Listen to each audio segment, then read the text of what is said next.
let's talk about BDE. You have to look that up. Having a room filling presence, talking about charisma. You're going to have me talk a lot more about charisma. I don't know, maybe for a year, because I'm working on this book, Date My Daughters, Please. The meaning, source, and necessity of developing Rizz in business and in life. So that Rizz was the word for 2003, I think. It stands for charisma, right? Short for charisma. And I follow a lot of things, read a lot of things. I'm in sales and marketing. I'm in persuasion, manipulation, some may say, pushy, greedy, hard-closing salesperson. But I read a lot of stuff. And I follow a lot of stuff, including these dating coaches. Wes, you've been married 29 years. Why do you follow dating coaches? It's a good question. I'm glad you asked. So 12, 13 years ago, I was doing some research. Back when you would have swipe files. I'll talk about that later if I have time. But I was doing some research I was going to write a blog post about the top sales books you should have. So I did a search to see what others have written about. See what books were listed. And I had most of the books, everyone listed, except for one. And as I dove into it, it was about this pickup artist. And he wrote the book about 20 years ago. He flew from New York to L.A. for this whole pickup artist underground. And it was amazing. This guy had a big makeover, kind of like Jeff Bezos. His big makeover, from starting Amazon 25 years ago to today. And it's like different people. You see Zuckerberg kind of going through this transformation. And it goes along with that BDE, right? And what I heard it called the first time, I remember for about 6 months, I worked at a company that recruiting. We placed veterans that were leaving the service. I was on the sales side. And so I would call on corporations, get them to attend the conference. Every 6 months we had a conference. And so I'd get them to attend, do the interviews, and then others worked with the candidates. There was this guy, former Army, worked at Rubbermaid.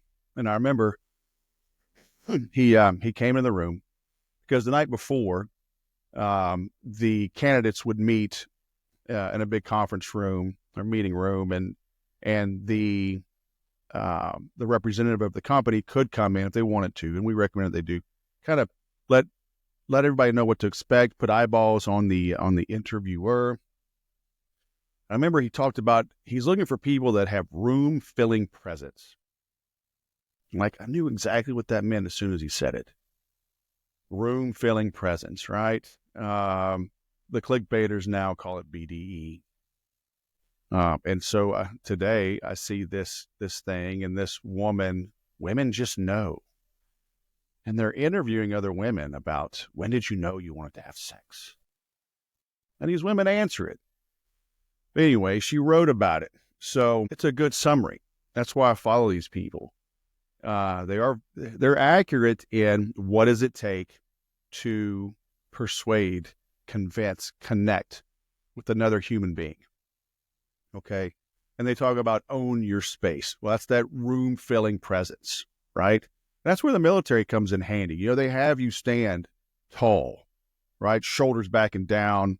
We used to have to pull chins, in the military, on the Air Force, when you eject from a plane, you tuck your chin in. So I guess it had a practical reason, right? Thumbs along the seams of your trousers, elbows pinned. Well, they're doing that also to create some discomfort. But shoulders back and down, from a martial arts standpoint, from a militaristic standpoint, from a combat standpoint, when you open yourself up, open up the organs, open up your chin and your neck, and you look the enemy in the eye, you're telling them, choose wisely, right? It might be in your best interest to back off. But also, in sales, we've always had this training and instruction, and I tell people the same thing: stand up when you're making calls. Man, 4 weeks with this golf. Stand up when you're making calls. Pace if you have to. You got to match the energy to your prospect. You can't be over the top, but you can't be head down, slouched over, hunched over. It affects your breathing. It affects your tonality, your projection. So own your space, okay? Have that room-filling presence. Stand tall, shoulders back, eye contact on point, walk like you belong because you do. Okay. But a lot of people don't feel that. Salespeople don't feel that. When you're making prospecting calls, you don't feel that. When you go into a negotiation, I see this all the time with salespeople. They are confident in the demonstration portion of the call, and you should go easy on the demonstrations. And I'll talk about that in another video. Should be a dialogue, okay? But you see them; they're super laid back, confident, cheery. Hey, get this Bose speaker. It's got a D-ring, and you can clip it on your backpack. It's water resistant. Blah blah blah. USB-C. And you say, well, how much is it? And their demeanor changes. They don't make eye contact. They start looking around, or you hear them say, well, it depends. Go watch Shark Tank when they ask what the numbers are, because you'll see them come out with this rehearsed pitch, and it's all very good. Usually it's very good. And they go, fantastic. Tell me about your numbers, especially Mr. Wonderful. I saw this years ago. He said, if the first word out of your mouth is not a number, we have a problem. And you see salespeople hemming and hawing, looking down. Prospects know something's wrong. They see that change in energy. So women know it when dating, right? So can you make eye contact? Can you make the appropriate amount of eye contact? You don't need to stare somebody down. So what does it take, though, to create that? It's not easy. It's not easy. She says in this post, be unbothered. It's not about arrogance. It's about being chill under pressure. She teases you, tease her back. Someone cuts you off, shrug it off. No big deal. It's like jiu-jitsu. The higher belts, they're chill. They're chill because they put the time in on the mats. They are prepared for whatever you're going to throw at them. And they know they can handle it. And it's fun. It's fun to see something new. It's fun to face somebody new, face a new move, and figure it out. Unpack it, unwind it. But they know there's not much that is going to get them off their game. And that only comes through practicing, drilling, rehearsing. Most of you don't go that hard, that long to have that confidence. So you're antsy, you're amped up. The old jiu-jitsu joke is, hey, what happens when a guy breaks into your home? They go, oh, hold on a second. They run up and they sit down and they scoot towards them. All right, we've kind of earned that. But when you're training and drilling, guys are usually seated just to help minimize the injuries. But the higher belts, they'll be open. Literally, they call it open guard. They'll be open. They even lay down. Let you get your grips. Let you start doing your thing. They're relaxed because they've been there and done that. Have you been there and done that? Have you been there and done that with dating? Have you been there and done that with prospecting? Have you set up appropriate meetings? Have you reached decision makers? Have you set a clear agenda? Have you set a mutually agreed upon agenda? Do you know how to take charge of the conversation? Do you know how to answer the hard questions? Have you written about them? Have you thought about them, prepared your answers in advance? Maybe made videos about them, made a free report about it, a case study, a white paper, just a blog post, an article on LinkedIn if your company won't let you blog. You become unbothered when jiu-jitsu, you get your stripes, right? You get stripes on the belt. I mean, when you've literally earned your stripes, military, you get stripes, you get bars, you get oak leaf. You get beaten. Okay, you earn the stripes. If you want to be great, you have to be willing to get beaten. Beaten as in physically and beaten as in lost. It happens, all right? She says, be present and intentional. Listen when she talks. Speak with purpose. Slow down your words. Confidence isn't rushed. Yeah, that's fine. How are you present? If you got multiple things going on, if you are running late, if you're not in control of yourself, if you don't have a process to get into rhythm, right? Watch golfers. They'll line up. They'll spend as much time over a 3-foot putt as a 33-foot putt. Because it puts them in a routine. It gets them in a rhythm. It helps them detach from the outcome, and so they can put the best effort forward. Basketball players do the same thing with free throws. Okay, it's not a physical thing. They can throw the ball that far. They can roll the putt that far. They need to get in a rhythm to get out of their own head. So what is your rhythm, right? But these guys, I mean, again, the guys you're seeing on TV, they have practiced, drilled, and rehearsed. Okay, they've practiced more time this week than you and I have practiced that game in 10 years. So are you putting in the effort?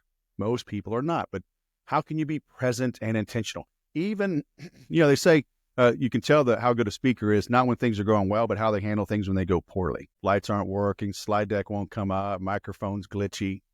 Do they freak out? Or do they handle it? It takes a lot of reps to be calm under pressure. Okay? So are you looking around the room? Are you listening to what the prospect is saying? Are you checking out the body language? Are you checking out the eye signals, tapping? They stop tapping. They're flipping through stuff. And you shouldn't be handing out materials, but we can talk about that later. What the hell's going on? Everybody's sick out here. Talk about COVID next, but maybe. So how are you present and intentional? Most of you are winging it. And the 7 Deadly Sins of Selling, which is the first product I ever made, I talk about Annie-Oakley-itis, right? Old Annie Oakley shooting from the hip, winging it. Do you have a plan or you working your plan? Most do not. So, you have to address that inner dialogue that goes on, and most of it is negative. Most of our inner dialogue is negative, counterproductive, self-defeating. You got to get over that. And it's hard, though. It's hard when you're going about it alone. That's why all these great athletes, they have coaches. That's why the people you see that are making more money than you, speaking on bigger stages, they've had some type of coaching. I was investing in coaching as early as 2002. 2006, I bought a 12-week sales course. It was a teleclass. Changed my life. So who are you hanging out with? Who are you investing money with? How do you keep track of your time? I'll put a link when this is done to 12 Weeks to Peak, but it's 12weekstopeak.com. It's a free class. It's a free habit tracker. As you write out your goals, as you track everything you do for 12 weeks, 84 days.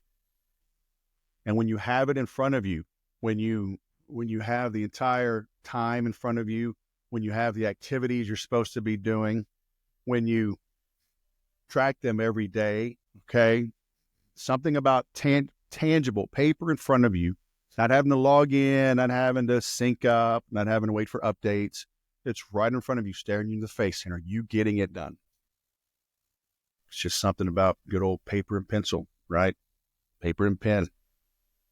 Put this in front of you. There's also a free group on LinkedIn, okay, where you can ask questions.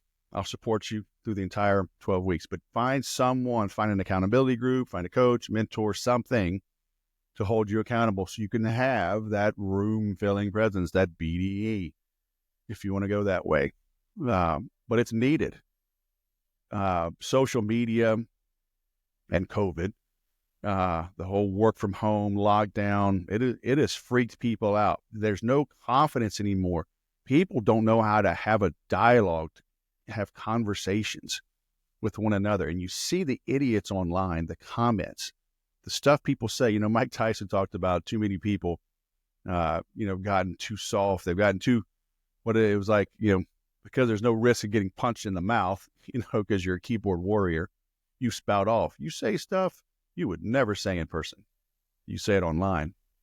I have it right here. I'm the HOA president, going on my 4th year. We're neighbors and people go off. I'm like, fool, I know where you live. But I digress.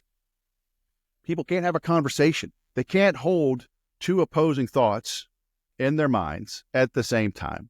They're going to take whatever is theirs that makes them feel warm and fuzzy, hold on to that with dear life, and disparage everyone else. Okay, it's true in politics and debating, blah, blah, blah. It's true with your prospects. Zig Ziglar always said, selling is the transference of a feeling, and that feeling is confidence. How confident are you? Do you have that room-filling presence? Are your shoulders backing down? Is your chin up? Are you making eye contact? Are you in control of the situation regardless of what is going on? Because when you have that certainty, it spills over. That prospect becomes interested because they are not that confident. Smart people, that's the crazy thing. The smart people are not that confident. They're open to suggestions. They're open to other possibilities. They recognize they might have gotten something wrong. They recognize it can always be done better. It's the idiots that are out there spouting off with certainties.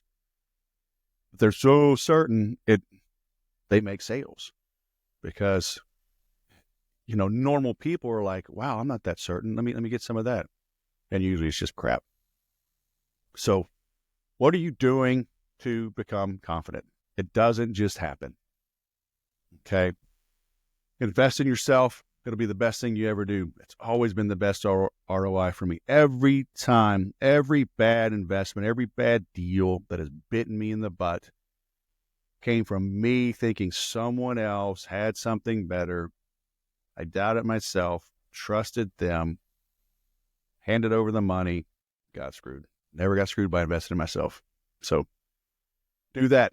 If I can help you, 12weekstopeak.com, get you some. If it's somebody else, fine.